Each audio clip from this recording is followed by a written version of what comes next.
आनंदेश भाई देखो इधर आइए, कैंडल लाठी देखो, ये देखो कितना अच्छा है। मस्त एकदम। हाँ, 450 रुपए से स्टार्टिंग है। 450 रुपयाला स्टार्टिंग आहे। हाँ हे पण हाँ, ये भी, ये देखो।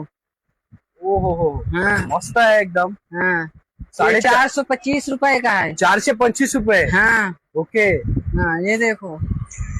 मस्त यार। हाँ, आणि हे कलर भी देख लो, कलर भी मिल जाएगा म्हणजे आपको। कलर वगैरे पण आले हाँ, त्याच्यामध्ये। डिजाइन कोई भी चॉइस कर सकते अच्छा, हो। कोणता हा कितीला? 375 रुपये। हाँ 375 रुपीज मित्रांनो, हाँ। मस्त एकदम। म्हणजे 350 रुपयापासून आपल्याकडे हाँ सुरुवात आहे। हाँ। ओके, हे मस्त मस्त एकदम दिवाळीसाठी यांच्या इथे कंदील आलेले आहेत मित्रांनो। तर दादा हे सगळं ऑनलाईन वगैरे डिलिव्हरी देता का तुम्ही? हो सकते। ओके, आणि हा पण कलर एक मस्त दिसतोय, हाँ पिंक मध्ये आहे आणि हा एक रेड मध्ये आहे। हा 450 मित्रांनो, तुम्ही बघू शकता। आणि दादा हे घ्यायला कुठे यायचंय? मां शक्ति एंटरप्राइज, ब्लड बेस्ट में।